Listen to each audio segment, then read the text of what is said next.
अस्सलामुअलैकुम बच्चों, हम चैप्टर 3 के एक्सरसाइज के शॉर्ट क्वेश्चन करने जा रहे हैं। बहुत ही आसान है, सिंपल है। तो मेरे साथ बंधे रहें और चैनल को सब्सक्राइब कर लीजिएगा, फ़ायदा होगा। नेक्स्ट चलते हैं बच्चों, स्टार्ट करते हैं। पहला short question, what kind of changes in motion में be produced by the force. Force क्या क्या चेंजेस ला सकती है? बहुत ही आसान है बच्चों। आपने बाइक की रेस दी होगी तो रेस से स्पीड बढ़ जाती है, तो स्पीड को हम चेंज कर सकते हैं। और ब्रेक लगा के, फोर्स लगा के स्पीड को डिक्रीज भी कर सकते हैं। हैंडल से, स्टेयरिंग से हम उसकी डायरेक्शन चेंज कर सकते हैं, फोर्स लगाते हैं। शेप ऑफ ऑब्जेक्ट चेंज कर सकते हैं, यानी किसी बॉल को, रबर की बॉल, उसको प्रेस करके, खींच के उसकी हम शेप को चेंज कर सकते हैं। फोर्स किसी ऑब्जेक्ट को स्टार्ट कर सकता है या स्टॉप कर सकता है। ये सारे काम बच्चों फोर्स के हैं। आई होप बच्चों आपको ये पहले भी आते होंगे, बस एक दफा पढ़ लेना है। Next, 5 example. Contact. Contact force का मतलब है जब दो फोर्सेज आपस में टच होती हैं, इन कॉन्टैक्ट होती हैं। इन कॉन्टैक्ट में बच्चों कौन कौन सी फोर्स शामिल है? फ्रिक्शनल फोर्स, जमीन और ऑब्जेक्ट के दरमियान टेंशन की फोर्स, ये फोर्स रस्सी और ऑब्जेक्ट, ये टेंशन की फोर्स। नॉर्मल रिएक्शन फोर्स, उसके बाद अप्लाइड फोर्स है, और एयर रेजिस्टेंस। ये सारी बच्चों जो 5 हैं, ये सारी की सारी कॉन्टैक्ट फोर्सेस हैं। और अब बच्चों यहाँ पे अगर नॉन कॉन्टैक्ट पूछ ले जाता, नॉन कॉन्टैक्ट, उसमें आपको पता है ग्रेविटेशनल फोर्स है और इलेक्ट्रिक फोर्स है, ठीक है। और इस तरह हमारे पास ये जो हैं दो, ये नॉन कॉन्टैक्ट फोर्सेस हैं। नेक्स्ट है, an object move with velocity in free space. Constant velocity के साथ फ्री स्पेस में मूव करे object. How long will it object continue to move in the. बच्चों आपको पता है कि फ्री स्पेस में कोई फ्रिक्शन तो होनी नहीं, एक ऑब्जेक्ट मूव कर रहा है तो वो मूव करता ही रहेगा। कब तक? जब तक उसके ऊपर कोई फोर्स एक्ट ना करे। और ये फोर्स है according to first law of motion, जो मैं ये बताता है कि ऑब्जेक्ट मूव कर रहा है तो वो मूव करता रहेगा जब तक उसके ऊपर कोई फोर्स एक्ट ना करे। According to first law of motion, answer check करें।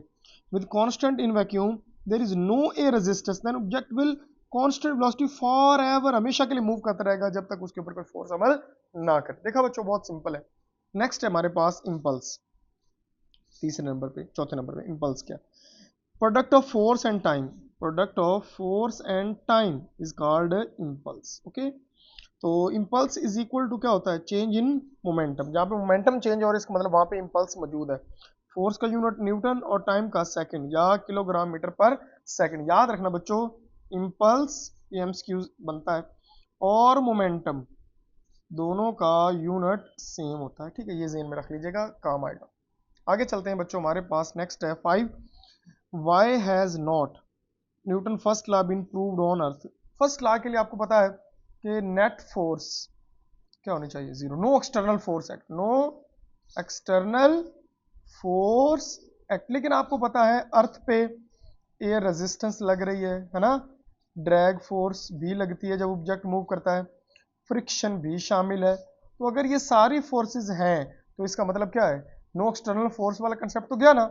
इसीलिए बच्चों यहाँ पे हम अप्लाई नहीं कर सकते, ठीक है। This law is actually proven on earth because external forces like friction, air resistance constantly effect the motion. बस समझ आ रही? इसलिए न्यूटन फर्स्ट लॉ यहाँ पे अप्लाई नहीं हो सकता। आगे चलते हैं बच्चों, बहुत ही मजे का सवाल है। इस तरह के सवाल आ जाते हैं। When sitting in a car suddenly accelerate, मतलब कार है, उसमें पैसेंजर बैठे हैं, और जब यकदम कार मूव करती है तो पैसेंजर बैकवर्ड मूव करते हैं। आपको पता है ना, feel backward push due to inertia. क्योंकि बच्चों आपको पता है इनर्शिया का बारे में मैंने समझाया कि वो एक सुस्त चीज है। वो इधर पड़ा है ना, इनर्शिया का मतलब पड़ा है, तो वो चाहता है मैं पड़ा रहूं, लेकिन नीचे से कार जो है वो तो मूव कर रही है, लेकिन अब उसे फिर उसी डायरेक्शन में, अपोजिट डायरेक्शन में मूव करना पड़ेगा बैलेंस करने के लिए। Because body wants to remain at rest but car accelerating, so person feel backward push. तो इनर्शिया की वजह से बच्चों वो बैकवर्ड पुश फील करता है। The force expressed in Newton second law is not a net force, is a net force, why is so?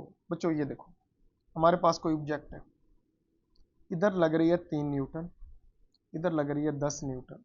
Okay, अब आपको पता है कि इधर फोर्स जो लग रही है राइट साइड को 7 न्यूटन नेट फोर्स है ना। अब मैं एक और डायग्राम बनाता हूँ, आपको भी समझ आ जाएगी। ये एक ऑब्जेक्ट है, इधर से लग रही है 3 न्यूटन और इधर से लग रही है 20 न्यूटन। अब नेट फोर्स क्या है? अब नेट फोर्स है 17 न्यूटन। अब मैं आपसे पूछता हूँ कौन सी फोर्स ज्यादा एक्सीलरेशन पैदा करेगी, 7 वाली या 17 वाली? तो आपको पता है 17 वाली ज्यादा एक्सीलरेशन पैदा करेगी। Acceleration is directly proportional to force, हमने ये न्यूटन सेकंड लॉ पढ़ा। तो यहाँ पे जो फोर्स की बात हो रही है वो कौन सी फोर्स की बात हो रही है? नेट की, ना इसकी होती है ना इसकी होती है, यानी ना 3 की बात होगी ना 10 की, ना 3 की ना 20 की। बच्चों किसकी बात होगी? नेट फोर्स, जो सबका रिजल्ट आता है।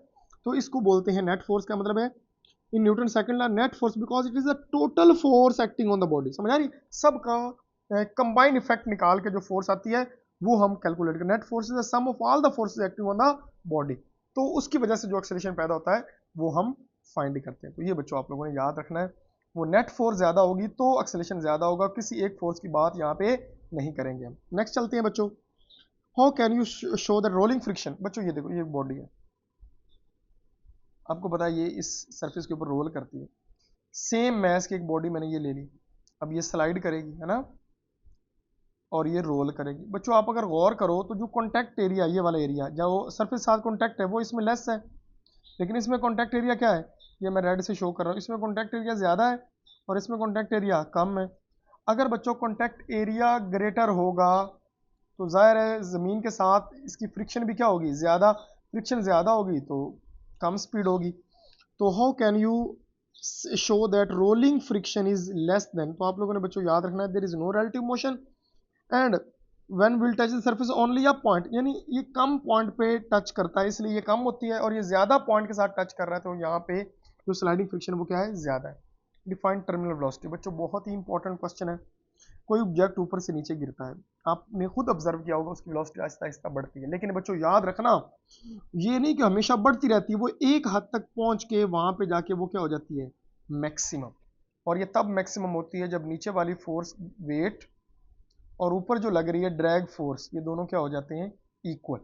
बात समझ आ रही है? तो उस वक्त ये मैक्सिमम भी हो जाती है और कांस्टेंट भी हो जाती है। तो ये बच्चों आप लोगों ने याद रखना है। तो इसके बारे में मैं यूं आपको बताता हूँ, ये मैक्सिमम भी होती है और कांस्टेंट भी होती है। और कब? जब drag force becomes equal to weight. तो आप यूं इसको आसान वर्ड में याद कर सकते हैं, ये मैक्सिमम है और कांस्टेंट है जब ड्रैग फोर्स और वेट दोनों क्या हो जाते हैं, इक्वल। तो उस वक्त जो वेलोसिटी होती है वो टर्मिनल वेलोसिटी होती है। एग्जांपल मैंने क्या बताई, पैरा ट्रूपर। हाँ तो बच्चों हमारे पास एक स्पेसशिप है। नेक्स्ट क्वेश्चन बड़ा आसान है। एक एस्ट्रोनॉट है, walk in space, want to turn to the space. यहाँ पे वो खड़ा है एस्ट्रोनॉट, ओके, और वो जाना चाहता है अपने स्पेसशिप की तरफ टुवर्ड्स राइट। तो आपको पता है कि वो कह रहा है कि वो किस डायरेक्शन में फायर करे रॉकेट को। तो बच्चों उनके हाथ में प्रोपेलर लगे होते हैं, तो वो प्रोपेलर को इधर फायर करेगा लेफ्ट साइड पे ए की तरफ, तभी वो किधर जाएगा, बी की तरफ जाएगा। समझ आ रही? क्योंकि इधर वो करेगा एक्शन ए की तरफ और बी की तरफ क्या होगा, रिएक्शन। तो बच्चों याद रखना वो स्पेसशिप के ऑपोजिट डायरेक्शन में प्रोपेलर को क्या करेगा, ऑन करेगा, तब वो इसकी तरफ मूव करेगा।